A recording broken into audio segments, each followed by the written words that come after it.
मेरे प्रिय विद्यार्थियों, आज के ऑनलाइन क्लास में आपका स्वागत है। आज आप पढ़ेंगे व्याकरण। व्याकरण में आप पढ़ेंगे समास।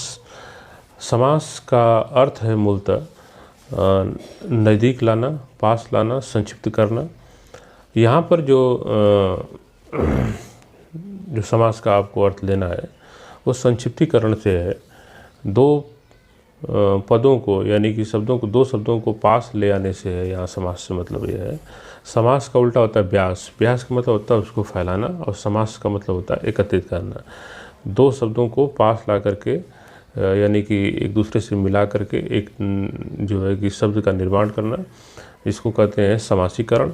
समास के साथ अब ये जान लीजिए कि समास का प्रयोग करने से आपकी भाषा शैली जो है कि खूबसूरत हो जाती है। समासी पदों का प्रयोग करने से जिस तरीके से आप लिखते हैं राजा का महल, उसके जगह पे अगर आप राजमहल लिखते हैं तो ज़्यादा वो उत्कृष्ट दिखाई देता है।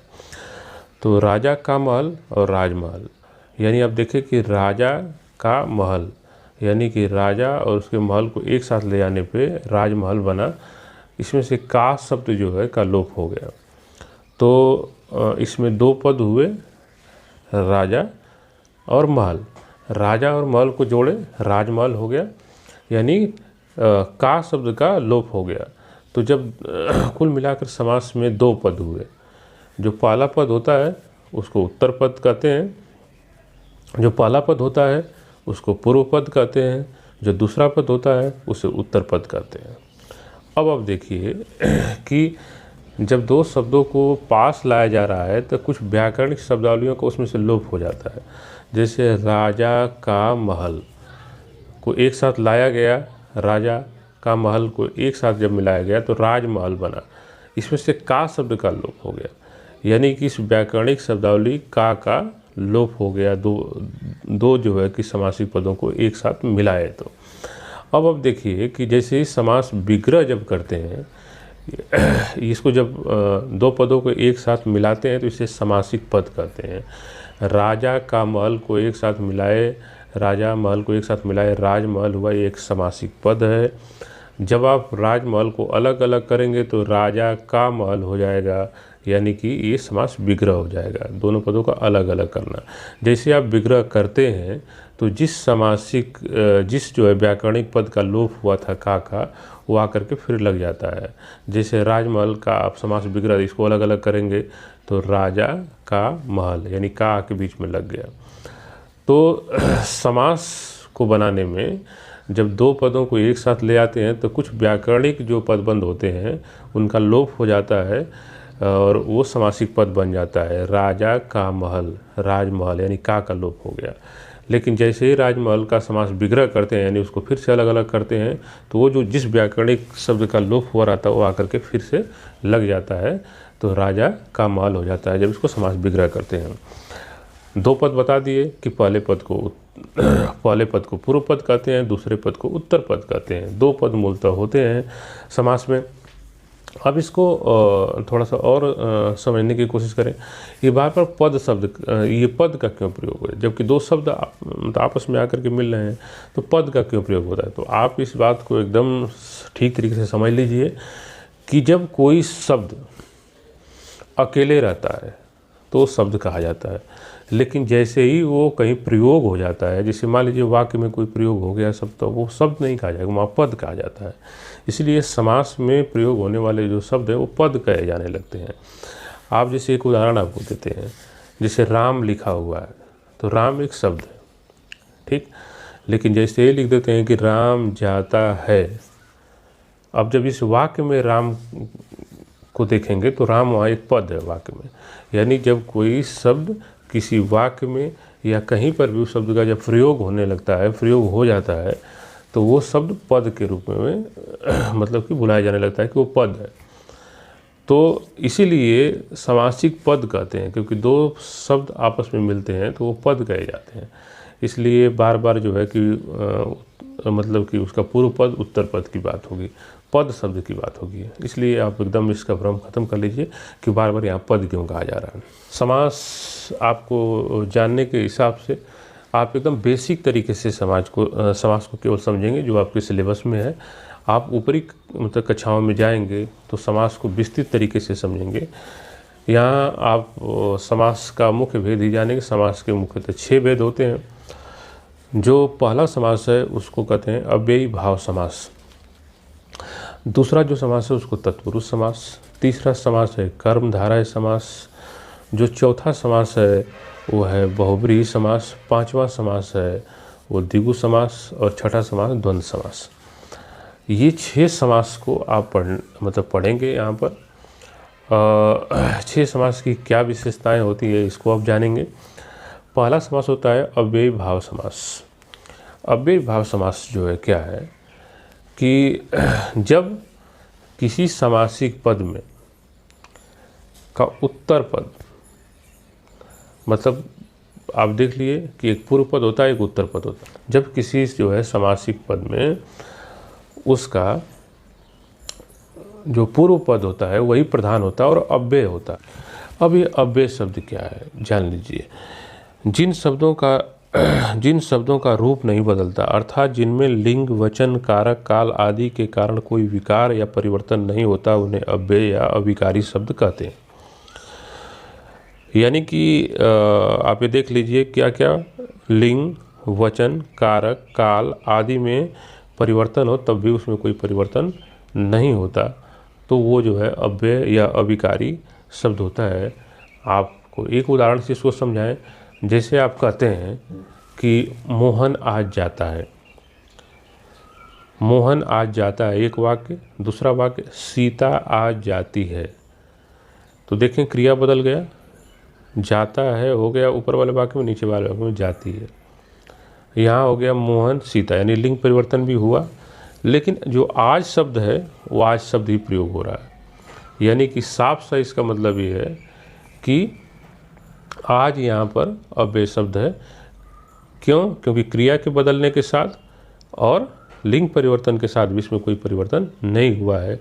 मोहन आज जाता है, सीता आज जाती है, आज ही शब्द प्रयोग हुआ दोनों वाक्यों में। इसको अव्यय कहते हैं। अव्ययी भाव समास। अव्ययी भाव समास का पहला पद अव्यय होता है, जो वही मुख्य भी होता है।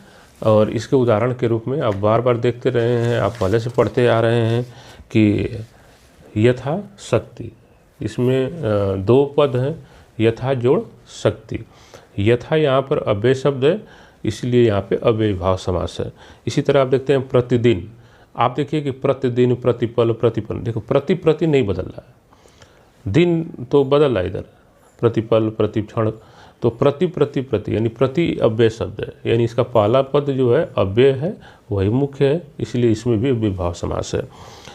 तो आप इस तरह के उदाहरणों से अव्ययी भाव समास को समझ सकते हैं कि जहाँ पर पहला पद अव्यय हो और वही मुख्य हो, वो अव्ययी भाव समास होता है। अब आप आइए कि अव्ययी भाव समास के बाद जो दूसरा जो समास है महत्वपूर्ण समास है, वो है तत्पुरुष समास। तत्पुरुष समास में 2 समासिक पदों के बीच कारक चिन्हों का लोप होता है। जब 2 समासिक पदों को जो है आपस में मिलाते हैं तो उसके बीच लगा हुआ कारक चिन्ह का लोप हो जाता है।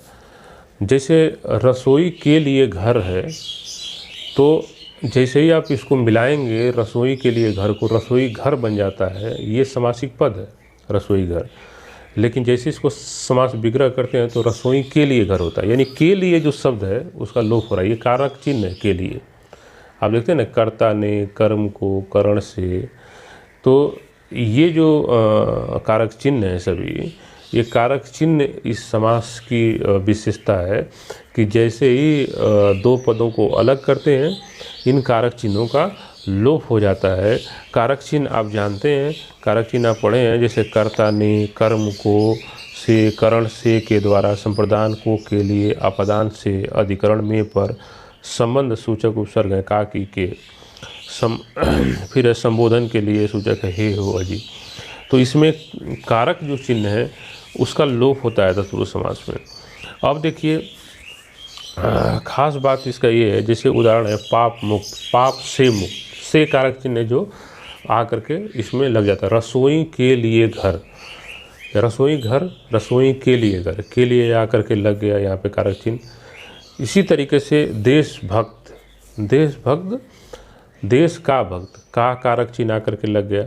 जैसे देश का भक्त को आप मिलाते हैं, समासिक पद बनाते हैं, का कारक चिन्ह जो है वो लोप हो जाता है, देशभक्त हो जाता है। तो जैसे समास विग्रह करते हैं, का आकर फिर लग जाता है, देश का भक्त।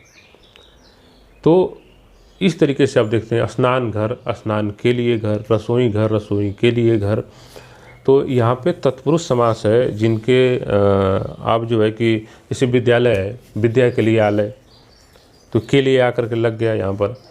तो इसमें तत्पुरुष समास होता है। तत्पुरुष समास की खासियत ये होती है कि इसमें जो है कारक चिन्हों का लोप हो जाता है। तो ये बहुत ही महत्वपूर्ण है, खासकर देशभक्त, रसोई घर, ये सब समास बार बार पूछे गए हैं, इसलिए इसको आप ध्यान से देखिए। एक बार फिर से समझा देता हूँ। जब दो समासिक पदों के बीच, ठीक है, कारक चिन्हों का लोप हो तो वहाँ पे तत्पुरुष समास होता है। जैसे ही समास विग्रह करते हैं वो कारक चिन्ह आकर के लग जाते हैं। उदाहरण, रसोई घर, जैसे ही समास विग्रह करेंगे, रसोई के लिए घर, के लिए आके लग गया। देशभक्त, जैसे इसको समास विग्रह करेंगे, देश का भक्त, का आके लग गया। तो ये जो है कि आप इसको ध्यान से समझने की कोशिश करिए कि तत्पुरुष समास की पहचान की ये विशेषता है कि उसमें कारक चिन्हों का लोप होता है। अब इसके बाद आइए, जो तीसरा समास है वो है कर्मधारय समास। कर्मधारय समास बहुत ही महत्वपूर्ण है। कर्मधारय की विशेषता होती है कि इसमें दोनों पदों के बीच में विशेषण विशेष्य या उपमा उपमेय का संबंध होता है। आपको अलंकार पढ़ाते हुए उपमा उपमेय की बात किया था, लेकिन आपको फिर से दोहरा देता हूँ कि विशेषण विशेष्य क्या है और उपमा उपमेय क्या है। अब पहले समझिए विशेषण विशेष्य क्या है। जैसे हम कहते हैं कि फूल सुंदर है, फूल की क्या विशेषता है? सुंदर होना। तो सुंदर विशेषण है, लेकिन फूल यहाँ विशेष्य है। जिसकी विशेषता बतलाई जाए वो है विशेष, जो उसकी विशेषता बतलाई जाए वो विशेषण है। ये चीज़ आपको जानना चाहिए। जैसे राम तेज लड़का है, श्याम तेज लड़का है, मोहन तेज लड़का है, तो मोहन यहाँ पर विशेष्य है। इसकी विशेषता क्या बतलाई जा रही है? तेज होना। तो जिसकी विशेषता बतलाई जाए वो विशेष्य होता है। तो इस समास में विशेषण विशेष्य का संबंध होता है और उपमा उपमेय का संबंध होता है। उपमा उपमेय जान लीजिए क्या है। जैसे चाँद जैसे मुखड़ा, चाँद जैसे मुखड़ा जब कहा गया तो चाँद यहाँ पर उपमा है, चाँद की उपमा है, और चाँद यहाँ उपमा है। और उपमेय क्या चीज़ है? उपमेय आपका जो है मुख है, जिसकी उपमा दी जा रही है चाँद से। तो चाँद यहाँ पे मुख, चाँद यहाँ पे जो है कि उपमा, और उपमेय होगा मुख। तो उपमेय और उपमान और विशेषण और विशेष्य का फर्क आप जानते रहिए, तब इस समास को समझ पाएंगे। तो यहाँ पे विशेषण विशेष्य और उपमेय उपमान का संबंध होता है इस समासिक मतलब कर्म समास में।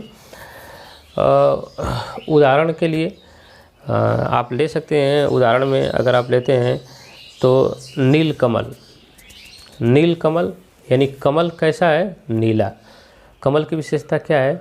नीला होना। तो यहाँ पे विशेषण विशेष्य का संबंध है, इसीलिए यहाँ पे कर्मधारय समास है।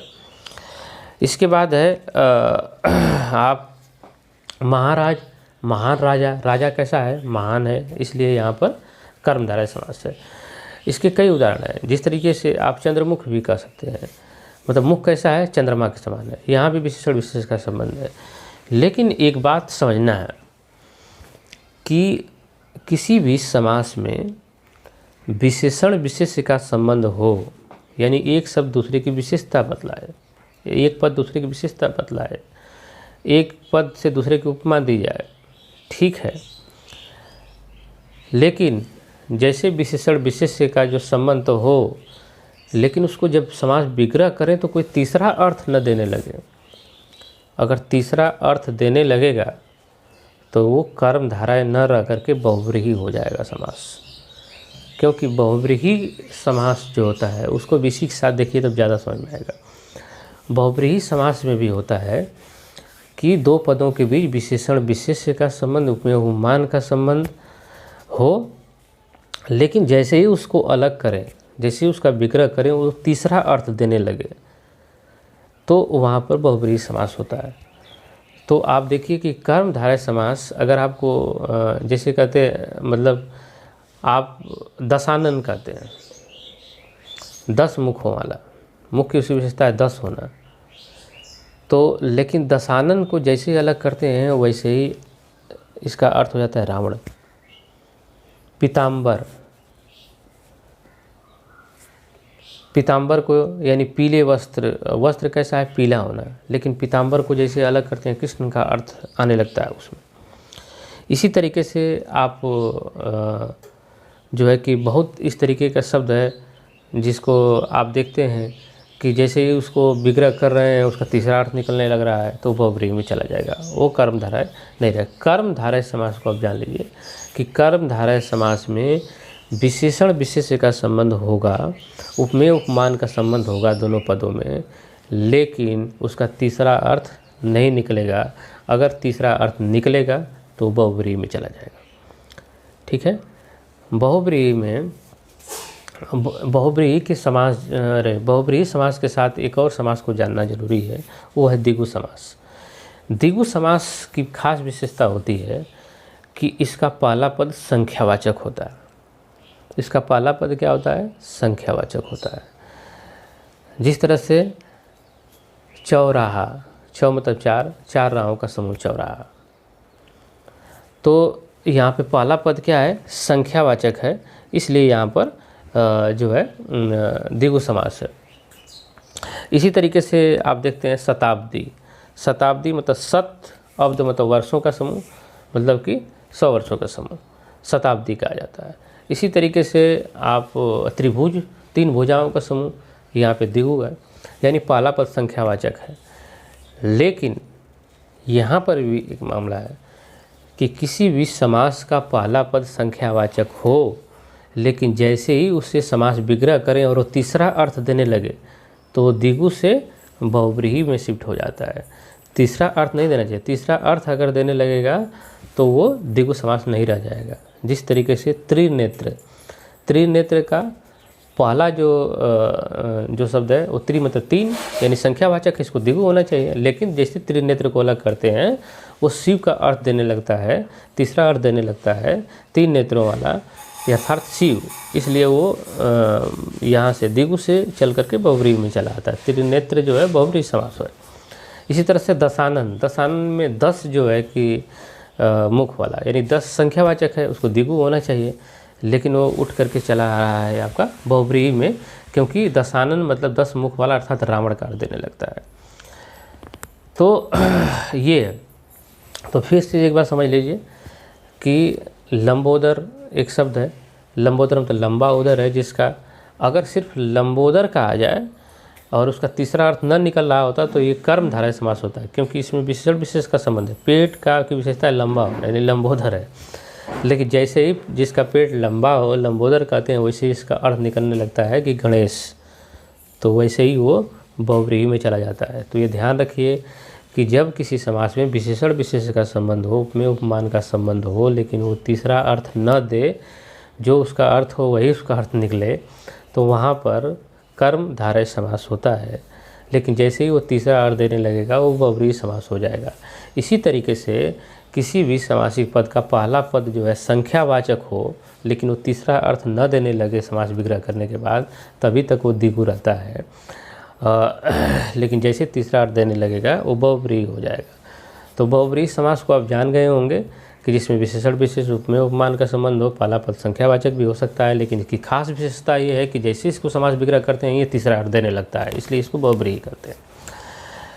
अब आपको एक समास बचता है जो महत्वपूर्ण है, द्वंद्व समास। द्वंद्व समास की खास बात ये होती है कि द्वंद्व को मेरे प्यारे बच्चों इस तरह से भी समझिए कि द्वंद्व मतलब बराबर के लोगों में द्वंद्व होता है। इसका दोनों पद जो है प्रधान होता है, पूर्व पद और उत्तर पद दोनों पद प्रधान होता है। अब देखिए कि पूर्व पद और उत्तर पद दोनों पद प्रधान, जैसे माता पिता, अलग करेंगे समझ में, माता और पिता, अर्थात अलग कर रहे हैं तो इसमें और इस तरह की चीज़ें आ जाती हैं, वह आ जाता है, माता व पिता, माता और पिता। तो दोनों पद एक ही समान है लगभग, ठीक है। भाई बहन, चाचा चाची, जैसे अलग करते हैं चाचा और चाची। तो द्वंद्व समास मतलब कि खास बात द्वंद्व समास की ये होती है कि इसमें दोनों पद जो है, दोनों पद प्रधान और मुख्य होते हैं। दोनों पद इसका सुबह शाम, सुबह और शाम।